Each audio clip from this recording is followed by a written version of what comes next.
All right, so hi, I am Amram. Denial, obviously, which is where it all happened. You know, we thought we lost the footage, but we have it. We found it. People thought we just like didn't have time to document anything or get any of this down, but we found it. So it's here. You'll see everything that happened just right here at the Nile with the whole story.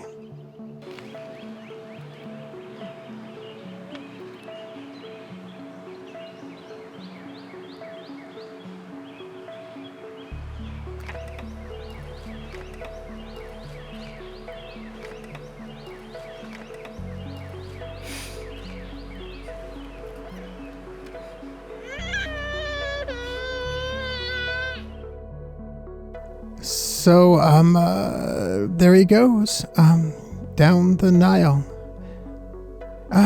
Don't have a ton of footage here of, what happens next. You see, Pharaoh's daughter was bathing and understandably didn't sign a release for the footage.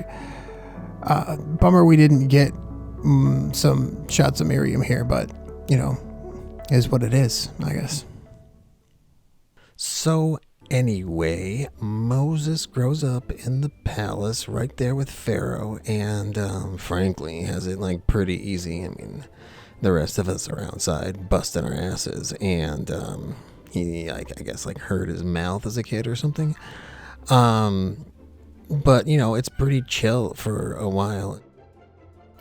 And like, you'd think growing up with a silver spoon would have taken the fight out the boy, but, he really did the right thing here. I'm proud of him. He really gave that Egyptian what to.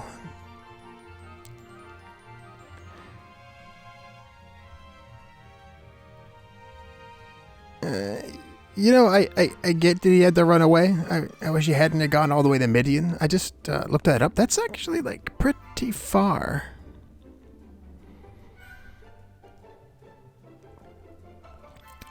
Moses turns out isn't such a great shepherd, but I guess that's for the best. How else would he have found the bush?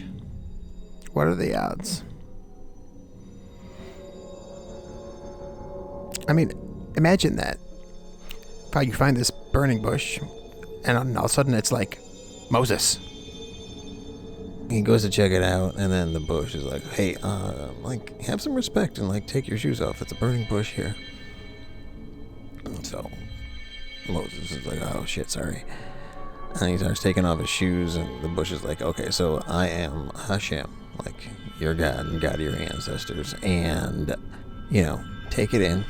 So Moses took it in, and Hashem says to him, I just hearing about all this plight of the Israelites and their Egyptian oppressors, and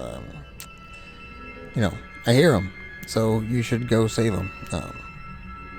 So that's your job. Go do that. And Moses was not into the idea. I mean, he was he was shy to begin with, and he didn't like talk so good, and he really didn't want to go back to the palace after all those years. Hashem is like, just go do it, okay? Just do it. And then Moses was like, okay, fine. I guess if I'm gonna do this, I'm just gonna have to, I'm gonna go. And he went.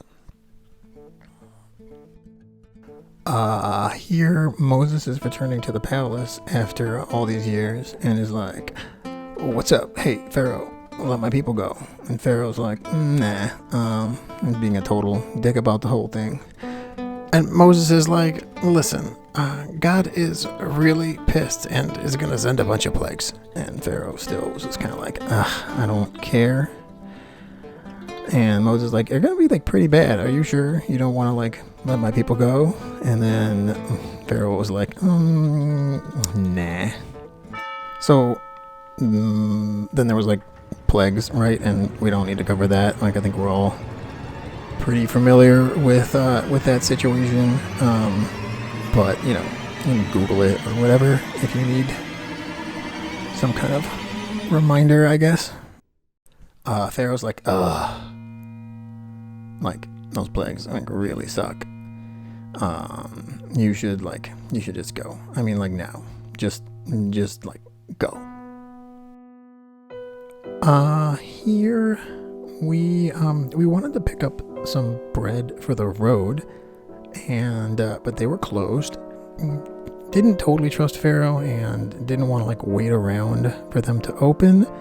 So we just kind of make do with some unleavened bread. To be honest, had we known that was gonna catch on, maybe we would have given it some more thought. Sorry, I guess. We're barely out of town when Pharaoh changes his mind and is like, I'm gonna get you, and starts to chase us down. And we're coming up on the Nile, and we're gonna be trapped, and we're like, oh no. So Moses waves his magic wand and parts of the Nile, and we race across just in the nick of time, and then I guess the waters killed a bunch of Egyptians. Yikes. But we got across, which was good.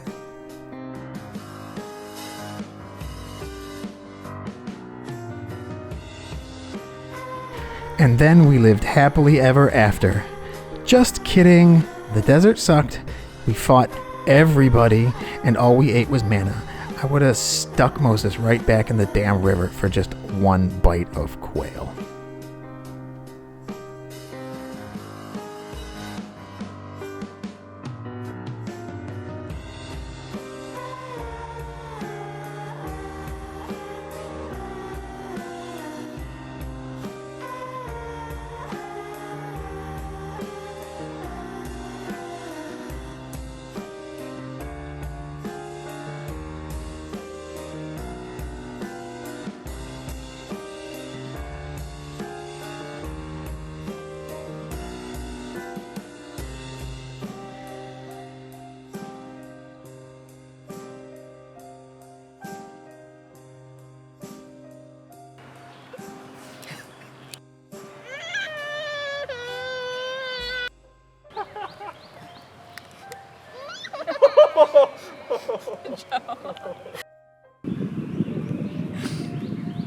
That's as close as it gets.